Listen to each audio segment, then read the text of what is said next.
All right, everybody, back at it again with the base shave episode. As you can see, last week I started working on this, but so I don't burn my car down, I'm gonna have to take the dash out today. So let's get after it, guys.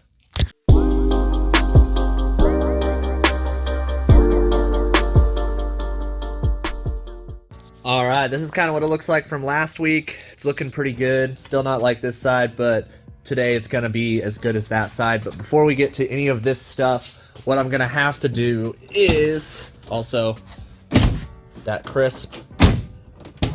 If you're a Corolla owner, this means a lot. Anyways, gonna have to remove this dash out of here so I can get to the back of the firewall. I don't catch my car on fire. Plus, I'm gonna tuck all the brake lines back there. So I'm gonna pull the dash out, and while it's out, I'll probably fix the one crack that it has and repaint the whole thing black, as I'm going to repaint the entire interior of this car black so it's not the gray. And I think it's gonna look a lot cleaner. So yeah, that's what we're gonna do. I'm gonna start working on ripping this dash out. Rest in peace.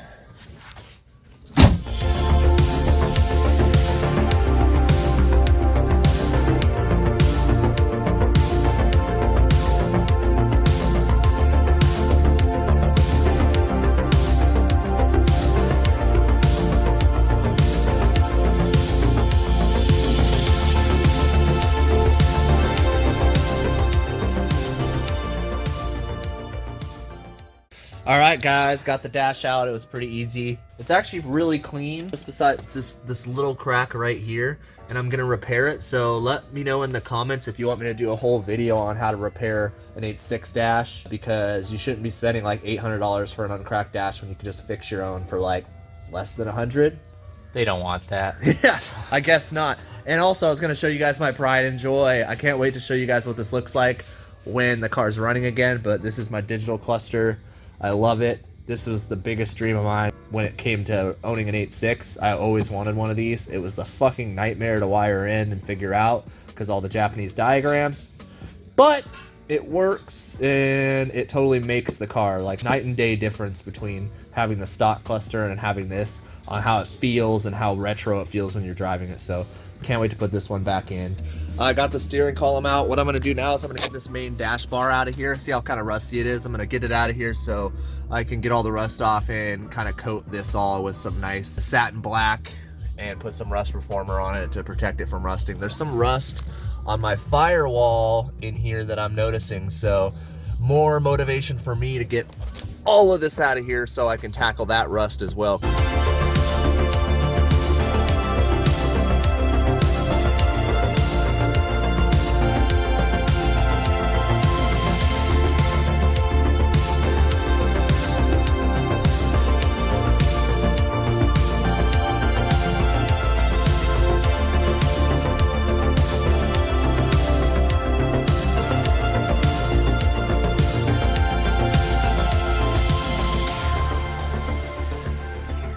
All right, guys, it was crusty as hell in there, but all the stuff is out, and it makes it so much easier to deal with all this stuff. Now I don't have to worry about catching anything on fire. All right, guys, I'm gonna start cutting out all of the little plates for all these little holes and start tacking them in there. And I'm gonna take the VIN plate off, and then we'll get to these. So that's what we're doing.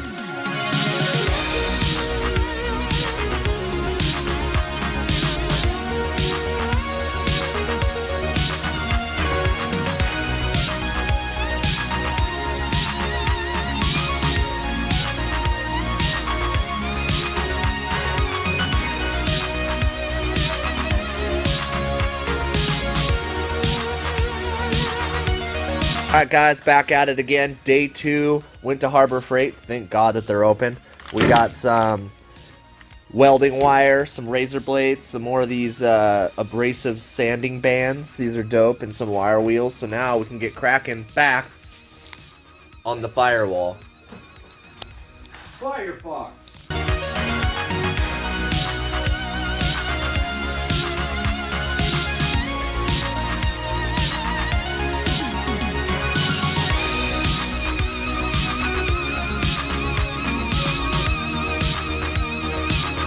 So I got all this stuff welded up. There's a couple holes that still need to be welded up. Got all this stitch welded up here, down here.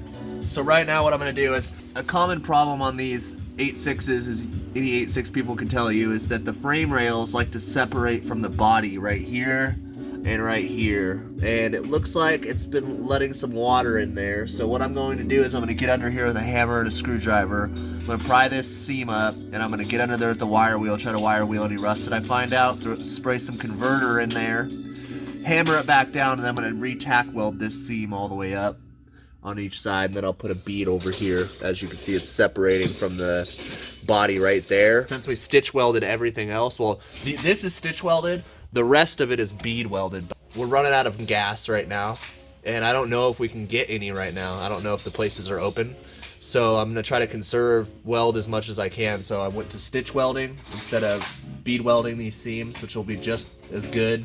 No problems there. So yeah, I'll stitch weld this, fix the rust, and then we'll move on to cleaning up all the leftover paint and dirt and stuff, and then laying filler. So let's get after it, everybody.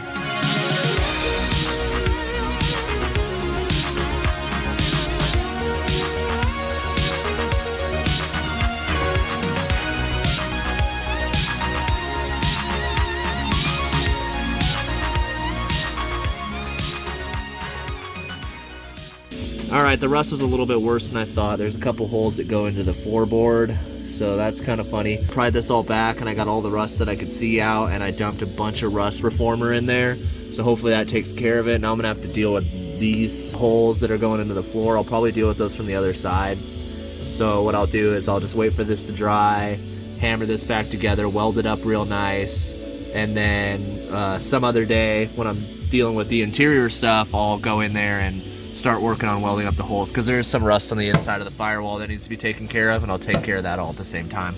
But yeah, so waiting for that to dry, and now I'm waiting for this to dry, and while we're waiting for these to dry, I'm just gonna start knocking all of these welds down with the handy belt sander thing.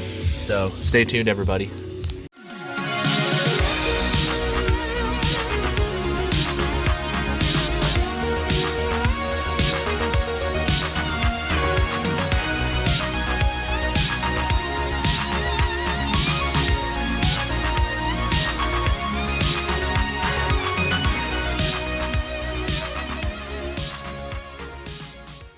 Alright guys, I got this side tack welded up and ready to get ground down, put some seam sealer on there. This side is dry, so now I can start hammering this back flat and then just start tack welding it down. I got a lot of little things knocked down. I had to put a little bit more weld up here just because I'm a perfectionist. And I'm also contemplating deleting this, which I know is your only access to the windshield wipers, but it would be so cool to not have this. So I'm just gonna think about that for a while. Let me know in the comments if you think it's worth it for me to delete this little window, or if I should just put the cover back over, make like a carbon fiber cover or something for it. Let me know. I might delete it, I don't know. Also the VIN plate, I'm contemplating deleting the holes for that, and then just keeping it in my glove box or something, just because it would look so much cleaner. I don't know. Let me know. We're gonna get onto this side.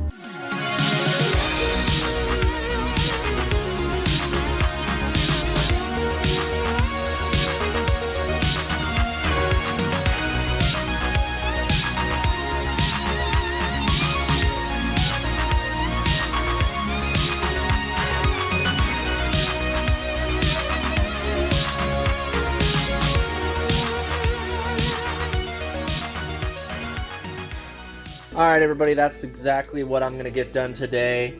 We're kind of running out of steam, running out of weld, running out of these little band things, running out of everything. This is day 5 of us being out the shop in a row.